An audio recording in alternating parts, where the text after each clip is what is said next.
साथियों नमस्कार।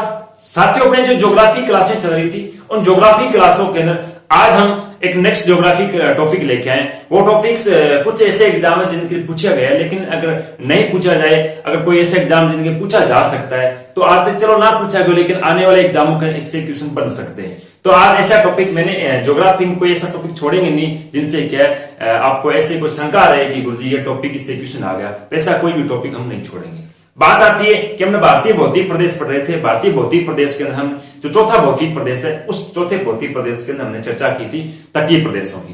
तटीय प्रदेशों की लगभग बातें हम कर चुके थे। मात्र और मात्र आज जो थोड़ी सी बातें बची है वो आज इस क्लास के अंदर हम एंड कर देंगे। क्या सर, आज जो मैं लेके आया हूं वो लेके आया हूं, आप कह सकते हो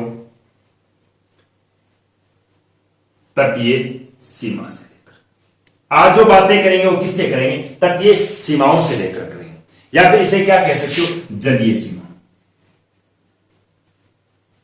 जलीय नहीं, जलीय के साथ यहां पर क्या लगाओगे? समुद्री सीमा, क्योंकि जल तो एक तरीके से देखा जाए तो नदियों के झीलों के अंदर, लेकिन यहां पर कौन सी सीमा की बात करें? समुद्री सीमा की बात करेंगे। किसकी बात करेंगे? समुद्री सीमा की बात करेंगे। तो यहां पर जो भी आपको कहने का अर्थ है कि जो जल भाग है समुद्रों का, इस जल भाग के अंदर अलग अलग देशों को अलग अलग सीमाओं के आधार पर क्या दिए गए? अधिकार दिए गए। तो उन अधिकारों को प्रदान कराने के लिए एक विश्व स्तर पर क्या किया गया? एक कानून बनाया गया। क्या बनाया गया? कानून। इस कानून को निर्माण कब किया गया था? ये कानून कब लागू हुआ था? ये हुआ था 1982 के।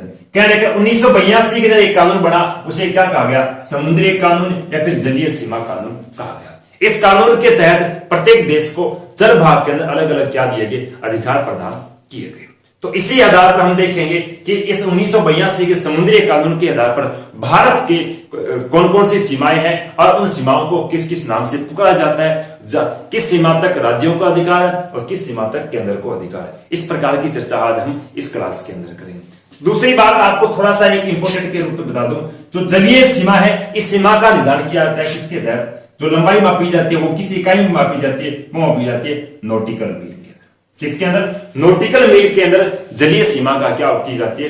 लंबाई का निर्धारण किया जाता है। सर, नॉटिकल मील की दूरी कितने किलोमीटर या फिर कितने मीटर की होती है? तो अपने जो स्थल भाग की जो मील होती है वो तो होती है कितने की? 1600 मीटर की। अपने स्थल भाग की जो मील होती है, एक मील कितने मीटर की होती है? 1600 मीटर की होती है।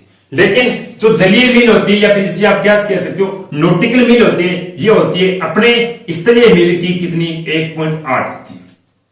क्या लिखा था? स्थलीय मील जब 1.8 होगी तो 1.8 कितना हो गया? एक का हो गया 1600 और 1200 पर किलो, लगभग कितने? 2801 मीटर की। 2801 मीटर की क्या होगी? एक नॉटिकल मील होगी। तो कहने का जलीय भाग की जो लंबाई मापी जाती है किस इकाई में मापी जाती है? नॉटिकल मील। नॉटिकल मील है वो स्थल भाग की जो मील है इससे क्या होती है? बड़ी होती है। कितने की होती है? वो होती है लगभग 28 मीटर के समथिंग होती है। तो देखते हैं हम क्या यहाँ पर पता करेंगे कि कौन कौन सी सीमाएं बनाएंगी और उन सीमाओं को किस किस नाम से जाना जाता है, वो सीमा हमारे लिए उपयोगी है या नहीं उपयोगी, उसकी चर्चा करते हैं। देखो बात क्या रहती है, इसका आप स्क्रीन छोड़ दो साथ साथ में और नोट भी कर दिया करो। बात रहती है, मैं इसको एक छोटा सा डायग्राम बनाऊंगा भारत का। देखो यहां पर मैं दक्षिणी भाग बना, तो बाकी उत्तरी भाग बनाने की तो कोई जरूरत ही नहीं है। छोटा सा बना लेता हूं ताकि नीचे तक आपको दिखाई दे।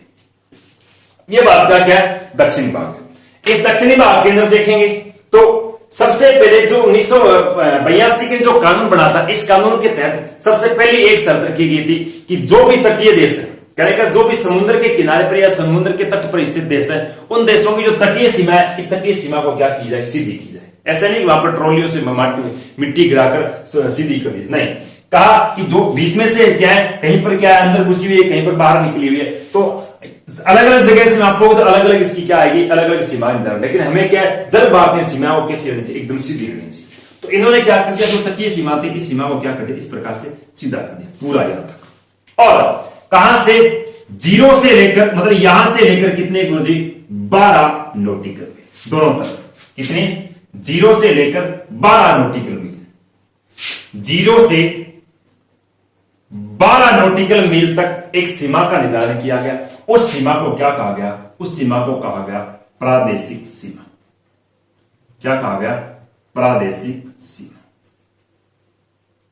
कहने का ये ऐसे राज्य जो तटों पर स्थित है उन राज्यों को कहां तक समुद्री या फिर जल भाग में 12 नॉटिकल मील तक क्या दिए गए, अधिकार दिए गए। इस वजह से अलग अलग राज्य में अलग अलग प्रदेश, इस वजह से इस सीमा को क्या कह दिया गया, प्रादेशिक सीमा कह दिया गया। इन राज्यों को अधिकार दे दिया गया कि 12 नॉटिकल मील तक जो भी आपको जल भाग में प्राकृतिक संसाधन उपलब्ध होते हैं उनका आप क्या कर सकते हो, उपयोग ले सकते हो। कहने का ज्यादातर यहां पर क्या निकलते, खनिज निकलते, क्या निकलते, खनिज। तो प्रत्येक राज्य को जलीय भाग में कहां तक अधिकार दिए गए, तो 12 नॉटिकल मील तक क्या दिए गए, अधिकार दिए गए। इसलिए इस सीमा को क्या कहते हैं, प्रादेशिक सीमा कहा जाता है।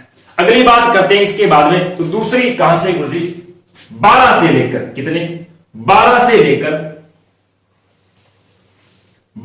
लेकर कितने, 12 से 24, 12 से 24, 12 से लेकर 24 नॉटिकल मील तक जिस सीमा का निर्धारण किया गया उस सीमा को क्या कहा गया, उस सीमा को कहा गया संलग्न सीमा।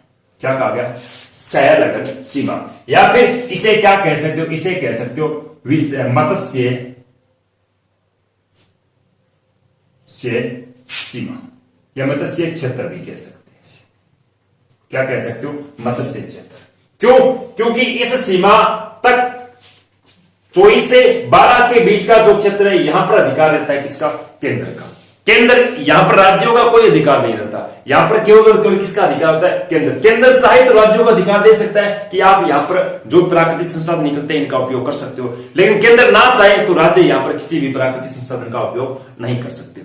लेकिन इस क्षेत्र तक इसको जो मछुआरे होते हैं उन मछुआरों को केंद्र के द्वारा अनुमति दी जाती है कि आप 24 नॉटिकल मील तक क्या है, मछलियों का उत्पादन या मछलियों को पकड़ सकते हो। इसलिए इसे क्या कहते हैं, विशेष मत्स्य क्षेत्र के नाम से भी जाना जाता है। तो विशेष मछली पकड़ने का जलीय भाग में कितने नॉटिकल मील तक अनुमति दी जाती है, तो 24 नॉटिकल मील तक इनको क्या दी जाती है, अनुमति दी जाती है। इस वजह से इसे क्या कहते हैं, विशेष मत्स्य क्षेत्र भी कहा जाता है। और ये होती है एक तरीके से देखा जाए अंतर्राष्ट्रीय सीमा। क्या होती है, अंतर्राष्ट्रीय सीमा।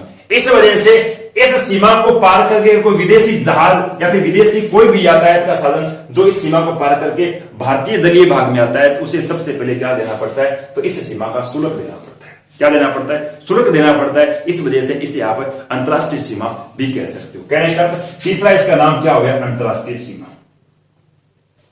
क्या हो गया, अंतर्राष्ट्रीय। तो जलीय भाग में अंतर्राष्ट्रीय सीमा अपने तट से कितने नॉटिकल मील दूर है, तो 24 नॉटिकल मील दूर है। इस वजह से यह सीमा हमारे लिए सर्वाधिक उपयोगी है, क्योंकि इस सीमा से क्या प्राप्त होता है, इस सीमा से प्राप्त होता है राजकोष। कहने का यह सीमा सर्वाधिक आर्थिक दृष्टि से क्या मानी जाती है, उपयोगी मानी जाती है। क्योंकि इस सीमा को पार करके कोई भी देश, कोई भी दूसरे देश का क्या यातायात का साधन या फिर कोई भी ऐसा कोई व्यक्ति जो इस सीमा को पार करके अपने भारतीय जलीय भाग में आएगा तो उसे क्या देना पड़ेगा, सीमा शुल्क देना पड़ेगा। इस कारण राजकोष में क्या होगी, वृद्धि होगी। राजकोष में वृद्धि होगी, इसका मतलब यह निकलता है यह सीमा सर्वाधिक आर्थिक दृष्टि से क्या मानी जाती है, उपयोगी। इसके बाद में अगली जो सीमा बनती है वो बनती है गुरुजी कहां से, ये बनती है 24 नॉटिकल मील से। गुरुजी कितने, ये बनती है 24 से लेकर 200 नॉटिकल मील तक। कहां से, 24 से लेकर 200 नॉटिकल मील तक की जो सीमा बनती है उस सीमा को क्या कहते हैं, इस सीमा को कहते हैं आर्थिक विशेष क्षेत्रीय सीमा। क्या कहते हैं, आर्थिक विशेष क्षेत्रीय सीमा। क्यों इसे आर्थिक विशेष क्षेत्रीय सीमा क्यों कहा है, यहां पर किस किस देश को अधिकार रहता है। कहने का एक तरीके से देखा जाए तो इस सीमा के अंदर अधिकार तो किसी भी देश का नहीं रहता, लेकिन अगर कोई देश इस जलीय भाग से काफी दूर हो तो उस देश, जो देश इसके सबसे नजदीक है उसका क्या रहता है, अधिकार रहता है। यह क्षेत्र किस लिए बनाया गया, यह क्षेत्र बनाया गया कि आपने देखा होगा प्राचीन समय में जो परीक्षण, परमाणु परीक्षण किए जाते थे, वो परमाणु परीक्षण क्या है, प्राय स्तर भाग पे होते थे। आपने देखा होगा पोखरण के अंदर परमाणु परीक्षण किया था। अब क्या परमाणु परीक्षण जब ऐसी भूमि पर करते हैं जो भूमि किसी भी प्रकार से क्या नहीं होती, उपयोगी नहीं होती, कहने का कृषि योग्य ना हो या फिर ऐसी भूमि जहां पर क्या आवासीय योग्य भी ना हो, तो उस भूमि पर क्या होता था, परमाणु परीक्षण किया जाता ताकि वहां पर किसी प्रकार की वनस्पति या फिर किसी दूसरे अन्य प्रकार का कोई ठेस न पहुंच पाए, जिस वजह से वहां पर परीक्षण होता था। परीक्षण होने के बाद भूमि के अंदर कहते हैं बहुत ज्यादा गर्मी बढ़ जाती थी और गर्मी बढ़ने के कारण वहां पर किसी आने वाले समय के अंदर भी क्या है, कभी भी वनस्पति उत्पन्न होने की कोई संभावना भी नहीं होती थी। तब वैज्ञानिकों ने सोचा यार आज तो चलो ये भूमि की कोई कमी नहीं है, तो हम क्या स्थल भाग पर परीक्षण करें, लेकिन आने वाले समय के अंदर ये भूमि भी हमें क्या है उपयोग में लेनी पड़ सकती है, उपयोग में लेनी पड़ सकती है, तो हम तो इसको क्या सदा सदा के लिए क्या अनुपयोगी बनाते जा रहे हैं। तब सोचा कि आज के बाद में हम जो परमाणु परीक्षण है वो कभी स्थल भाग पर नहीं करेंगे, हम परमाणु परीक्षण कहां करेंगे, हम करेंगे जल भाग में, वो भी कहां से 2400 लेकर 200 नॉटिकल मील के मध्य करेंगे। क्यों, इनसे दो फायदे होंगे। पहला फायदा तो क्या होगा कि एक तो स्थल भाग पर जो भूमि है वो अनुपयोगी नहीं होगी, दूसरा क्या होगा जब समुद्र के अंदर परीक्षण करेंगे, समुद्र का पानी क्या होगा, गर्म होकर सर्वाधिक किसके रूप में बदलेगा, वाष्प के रूप में, और वाष्प बदलकर सर्वाधिक स्थल भाग पर क्या होगी, वर्षा होगी। कहने कर ये दो फायदे होंगे, लेकिन दो फायदों के साथ साथ एक नुकसान भी हो रहा है। क्या हो रहा है कि इस क्षेत्र के अंदर जितने भी जलीय जीव है वो सारे क्या हो जाएंगे, नष्ट। जलीय जीव नष्ट के साथ साथ यहां पर जितने भी और भी अन्य जो प्राकृतिक संसाधन है इनका भी हम क्या नहीं कर पाएंगे, उपयोग नहीं कर पाएंगे। इसका अर्थ यह निकलता है कि कितने नॉटिकल मील के जलीय भाग के अंदर हम प्राकृतिक संसाधनों का क्या करते हैं, दोहन करते हैं, न कि उपयोग करते हैं। क्या करते हैं, दोहन। तो वो रहता है 24 से लेकर 200 नॉटिकल मील के मध्य, जिसे हम क्या कहते हैं आर्थिक विशेष क्षेत्रीय सीमा भी कहा जाता है। क्या कहा जाता है, आर्थिक विशेष क्षेत्रीय सीमा भी कहा जाता है, जो कितनी 24 से 200 नॉटिकल मील के मध्य रहती है।